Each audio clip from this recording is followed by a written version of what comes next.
জানাচ্ছি মাসুম মাহবুব। দেখছেন open the YouTube channel এবং মাসুম মাহবুব ফেসবুক পেজ। আজকের ব্রেকিং লাইভে আবারও শুভেচ্ছা জানাচ্ছি।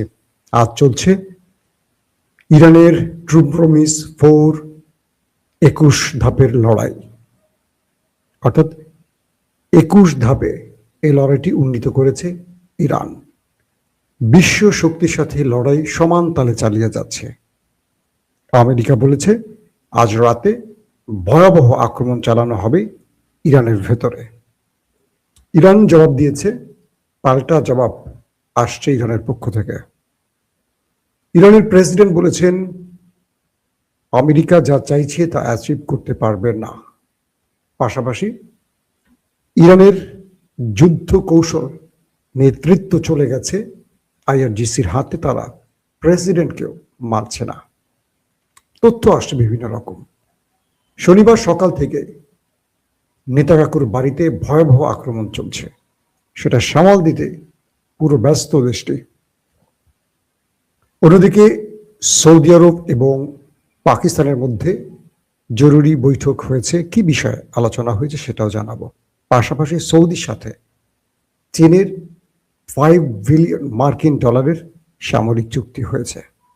দর্শক, এছাড়া আরো অনেক খবর থাকবে। দুবাই বিমানবন্দর পুরোপুরি অচল হয়ে পড়েছে এবং মিস্টার নেতানিয়াহু এই মুহূর্তে আসলে কি ভাবছে, চলেন আমরা অল্প সময়ের মধ্যে খবরগুলো দেব, কারণ আপনারা তারাবির নামাজে যাবেন সেজন্য। মাসুম ভাই, বাংলাদেশের নতুন মীর জাফরের সম্পর্কে কিছু বলেন। চাকরি থাকবে না ভাই। এমডি নূর হোসেন, চট্টগ্রাম, চিটাগাং থেকে। খামেনির লাশ কোথায় রাখা হয়েছে? আমি যাই ইরানে একটু দেখে আসি কি অবস্থা হয়। যায় কলকাতা থেকে দেখছেন, সৌদি আরব থেকে দেখছেন, আলামিন নাকি? হ্যাঁ, আলামিন ভাই। ওকে, চলেন আমরা আমাদের খবরগুলো আপনাদের দেওয়ার চেষ্টা করি। সব ঠিক আছে? সাউন্ড, ভিডিও, কোনো সমস্যা নাই তো? প্রিয় দর্শক, সকাল থেকে ইরানের বাহিনীগুলো ব্যাপক আক্রমণ চালিয়েছে নেতানিয়াহুর বাড়িতে। আক্রমণের ধরন পাল্টে গেছে। প্রথমে ইরানের আক্রমণগুলো মুসলিম রাষ্ট্রগুলো অর্ধেক ঠেকিয়ে দিত, বাকি কিছু অংশ ঠেকিয়ে দিত ইসরায়েল আমেরিকার প্রতিরক্ষা ব্যবস্থা। বাকি যে কটা থাকতো সেই কটা ইরান তার শত্রু টার্গেটে হিট করত। বর্তমান বিষয়টি বলছে এখন ইরানের আক্রমণ আরবের কোনো দেশ, সেটা আরব আমিরাত, সৌদি আরব বা জর্দান, কেউ ঠেকাতে পারছে না। সোজা চলে যাচ্ছে দখলদার দেশটির ভেতরে, সেখানে তারা যতটুকু পারছে ঠেকাচ্ছে, বাকিগুলো কাঙ্ক্ষিত লক্ষ্যে হিট করছে। আন্তর্জাতিক গণমাধ্যমের সাংবাদিকরা বলছে নেতানিয়াহুর বাড়ির প্রতিরক্ষা ব্যবস্থাও ভেঙে পড়েছে। আরবে যেমন ভেঙে পড়েছে, সেই ইসরায়েল নামক দেশটির ভেতরে প্রতিরক্ষা ব্যবস্থা ভেঙে পড়েছে। একদিক থেকে হিজবুল্লাহ অ্যাটাক করছে, অন্যদিকে ইরানের ভয়ঙ্কর সব মিসাইল আক্রমণ চালাচ্ছে। ইরান এবার দুটো ধাপে তার পরিকল্পনা সাজিয়েছে। একটি, শত্রুর প্রতিরক্ষা ব্যবস্থা ভাঙা। দ্বিতীয়টি হলো শত্রুর মনোবলের সামরিক খাতগুলোকে, সামরিক কেন্দ্রগুলোকে ধ্বংস করা। ইরান এ যাত্রা সফল হয়েছে। আন্তর্জাতিক গণমাধ্যমের যারা এখন ইসরায়েল কভার করছেন সংবাদ, তারা বলছেন ভেতরটা, মানে পুরো দখলদার দেশটার ভেতরটাকে গাজার মতো মনে হচ্ছে। কয়েক মাস আগে যারা গাজাকে ধ্বংস করেছেন, আজ তারা ইরানের মিসাইলে নিজেরা ধ্বংস হচ্ছেন। হয়তোবা এটা আল্লাহর পরিকল্পনার অংশ। ইরান যে মিসাইলগুলো মারছে, সেই মিসাইলগুলো এই মুহূর্তে খুব বেশি ঠেকাতে পারছে না। তারা মুখে যেটা দাবি করছে, কিন্তু বাস্তবে যে ফুটেজগুলো আসছে সেই ফুটেজ বলে দিচ্ছে ইরান সফলভাবে কাঙ্ক্ষিত লক্ষ্যে আক্রমণ চালাতে পারছে।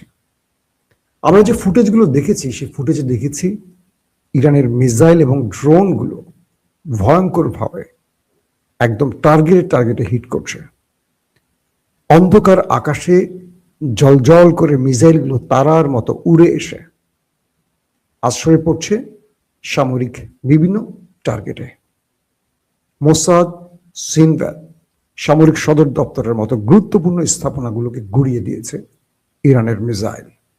সঙ্গে খাইবার সেখান যোগ হয়েছে, খুররাম শাহ 4 ক্লাস্টার বোমাও যোগ হয়েছে। শাহেদ ড্রোন তো আছে, অল্প দামের ড্রোন করছে অধিক ক্ষতি।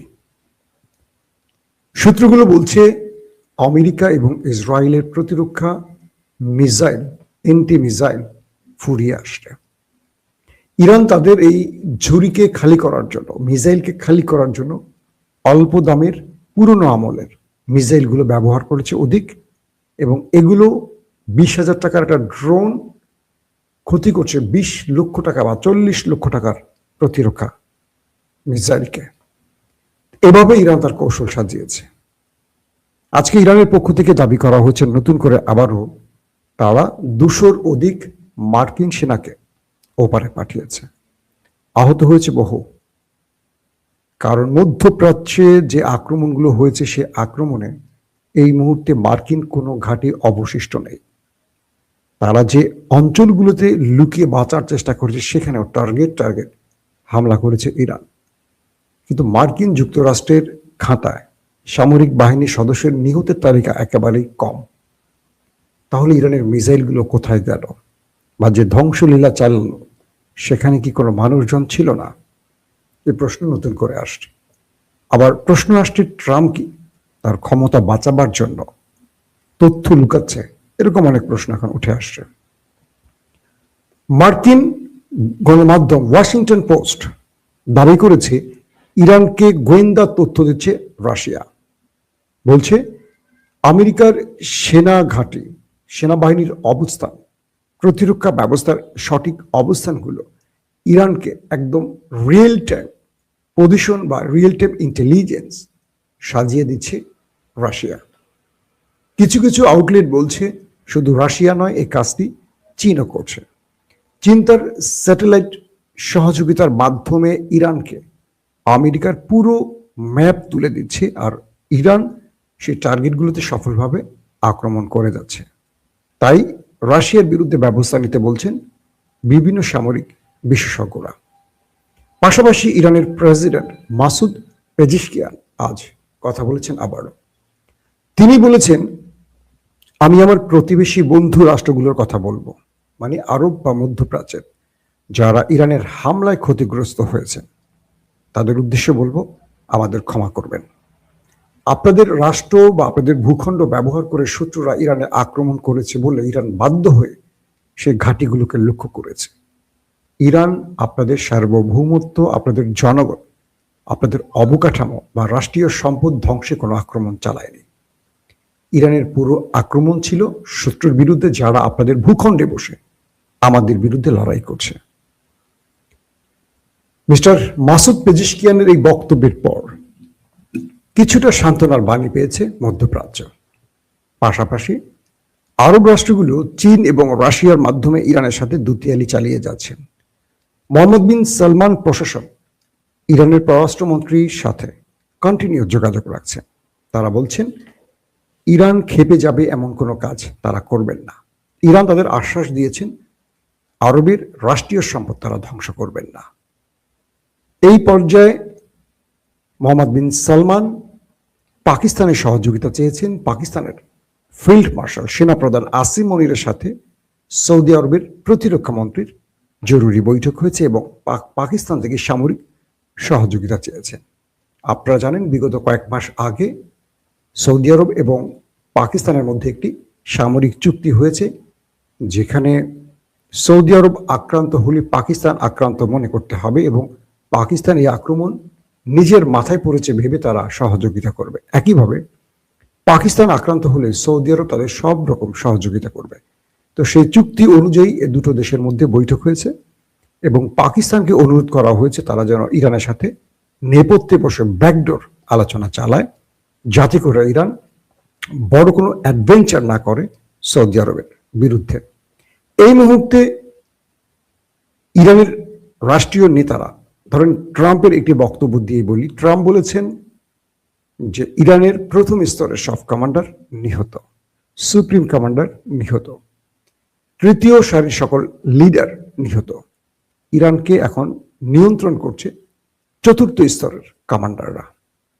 এই উত্তরে ইরানের প্রেসিডেন্ট বলেছেন, আমরা ইরানিরা স্তর বিন্যাস করে কথা বলি না। ইরান বা ইরানের যুবকরা ইরানকে রক্ষায় যথেষ্ট। মার্কিন প্রশাসন ইতিমধ্যে যে ইঙ্গিতটি দিয়েছেন সেটি হলো তাদের একটি বিশেষ ট্রেনিং প্রাপ্ত সামরিক সদস্যদের মধ্যপ্রাচ্যে পাঠাবেন। অর্থাৎ মধ্যপ্রাচ্য থেকে যখন মার্কিন সেনারা লেজ গুটিয়ে পালিয়ে গেল, সেই স্থলে নতুন করে আরেকটি গ্রুপকে পাঠানোর ঘোষণা আসছে। অর্থাৎ আমেরিকার একটা প্রশিক্ষিত বাহিনী যাদেরকে অন্যখানে পাঠানোর কথা ছিল, তারা এখন মধ্যপ্রাচ্যে নামবে। কারণ মিস্টার ট্রাম্প ফেসে গেছেন মধ্যপ্রাচ্যে। আরব বুঝে গেছে মধ্যপ্রাচ্যে মার্কিন ঘাঁটি শুধু মার্কিন স্বার্থে বা ইসরায়েলকে রক্ষায়, আরবদের রক্ষায় না। এটা স্পষ্ট হয়ে গেছে বিগত 7-8 দিনে। ইতিমধ্যে ইরানের সাথে চীনের সাথে সৌদি আরবের $5 বিলিয়ন মার্কিন ডলারের চুক্তি হয়েছে। যে চুক্তির পুরো টাকাটা পাওয়ার কথা ছিল আমেরিকা, সেটা এখন পেয়েছে আমেরিকার চিরশত্রু চীন। অর্থাৎ ইরান আমেরিকার যুদ্ধের সুবিধাটা পাচ্ছে এখন চীন, রাশিয়া। পাশাপাশি রাশিয়ার তেল বিক্রির উপর থেকে নিষেধাজ্ঞা তুলে নিতে পারে আমেরিকা, এইরকম প্রস্তাব আসতে শুরু করেছে। অর্থাৎ ইউক্রেনও তাদের প্রতিরক্ষা ব্যবস্থা, প্যাট্রিয়ট বা থার্ডের যে প্রতিরক্ষা ব্যাটারিগুলো, এগুলো আবারও আমেরিকাকে দিচ্ছে। কারণ আমেরিকার প্রতিরক্ষা ব্যবস্থা ইরানের ধোলাইতে শেষ হয়ে গেছে। এখন শেষ পর্যন্ত ইউক্রেন থেকে সহযোগিতা চাচ্ছে আমেরিকা। এর অর্থ হচ্ছে কি পরিমাণ মার খেয়েছে সেটা আমরা বুঝে গেছি।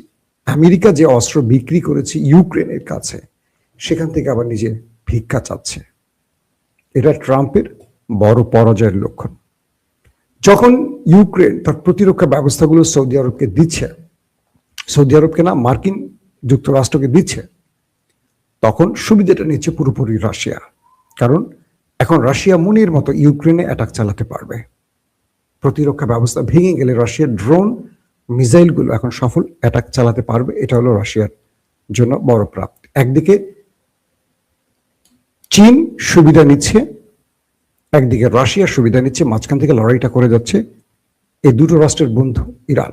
আর তাই এই দুটো রাষ্ট্র নেপথ্য থেকে ইলেকট্রনিক ওয়ারফেয়ার অথবা রিয়েল টাইম ইন্টেলিজেন্স অথবা স্যাটেলাইট তথ্য দিয়ে ইরানকে সহযোগিতা করছে, এবং ইরান সেই সহযোগিতায় শত্রুকে ভালোভাবে ধোলাই করতে পারছে। একদিকে যুদ্ধ, মানুষ মরছে, একদিকে বিজনেস শুরু হয়ে গেছে। মাঝখান থেকে বড় পরিমাণের ক্ষয়ক্ষতির মুখে পড়ে গেল আমেরিকা। কারণ আরবের রাষ্ট্রগুলো মার্কিন প্রশাসনের সাথে 5 ট্রিলিয়ন মার্কিন ডলারের যে চুক্তি করেছে, সেটা এখন তারা ভাবছে যে চুক্তিটি তারা বহাল রাখবে কি রাখবে না, এই টাকা তারা আমেরিকাকে দেবে কি দেবে না। কারণ আমেরিকা তাদের নিরাপত্তায় ব্যর্থ হয়েছে। দুবাই বিমানবন্দর, সবচেয়ে বড় যে বিমানবন্দরটি, সেটা আপাতত এখন অচল। সকল ফ্লাইট বন্ধ হয়ে গেছে, কারণ এখানে আক্রমণের খবর পাওয়া গেছে। অন্যদিকে আমেরিকা দুদিক থেকে ইরানকে ঘিরে ফেলার পরিকল্পনা করেছে। শিগগিরই স্থল অভিযান চালাতে চাইছে তারা। আর ইরান বলছে, ওয়েলকাম, আমরা তোমাদের জন্য অপেক্ষায় আছি, তোমরা আসো, তোমাদের কবরস্থ করার জন্য আমাদের যুবকরা অপেক্ষায় আছে। পাশাপাশি যে কোনো মুহূর্তে ইরানের সাথে, মানে আমেরিকার বা ট্রাম্প প্রশাসন বলছে, ইরানে তারা ভয়াবহ আক্রমণ চালাবে। আজ রাতে তারা আক্রমণটি চালাতে পারে। ইরান সম্ভাব্য আক্রমণ ঠেকাবার প্রস্তুতি নিচ্ছে, এবং ইরান তার দ্বিতীয় সারপ্রাইজ, অর্থাৎ আজকে আমেরিকা তাদের যে আক্রমণটা করতে পারে, সেই আক্রমণের প্রতি উত্তরে তারা কি জবাবটা দেবে সেটা সাজাচ্ছে। বলা হচ্ছে ইরানের ভূগর্ভস্থ মিসাইলগুলো প্রস্তুত আছে, এবং আজ রাতে আমেরিকার বড় আক্রমণ আসলে ইরান তার গোপন আস্তিন থেকে ভয়ঙ্কর মিসাইল পৃথিবীকে নতুনভাবে দেখাতে পারে, যেটা এখন পর্যন্ত ইরান ব্যবহার করেনি। দর্শক, ইরান দাবি করেছে তাদের হামলায় নতুন করে আরো 200 মার্কিন সেনা ওপারে গেছে। এর আগে তারা দাবি করেছিল 650 মতো, এবার তারা নতুন করে 200 সংখ্যা বলেছে। পাশাপাশি তারা বলছে যে আমরা তথ্য প্রকাশ করলেও তারা তথ্য গোপন করে, কারণ তারা বিশ্বকে দেখাতে তারা বিজেতা, কিন্তু তারা বিজেতা না। তাদের টোন বলছে, তাদের সুর বলছে তাদের কথাবার্তা বলছে তারা পরাজিত হয়ে গেছে, কারণ তারা সকালে যেটা বলছে বিকালে সেটা উল্টোটা বলছে। অন্যদিকে হিজবুল্লাহ এবং ইসরায়েলের মধ্যে স্থল অভিযান প্রকাশ্যে এখন বড় মাপে চলছে। দুই গ্রুপের মধ্যে লড়াই থামছে না, ব্যাপক আকারে চলছে। পাশাপাশি ইসরায়েলের নিরাপত্তা মন্ত্রী বেন গভিরের বাড়িটিও জয় বাংলা হয়ে গেছে এবং তিনি তার বাড়ির আফসোসে কান্নাকাটি শুরু করে দিয়েছেন। ইরানের তেল গ্যাসকে টার্গেট করে আমেরিকা এখন নতুন মিশনে নামছে। আজ রাত সেটা নিয়ে আমি আলোচনা করব।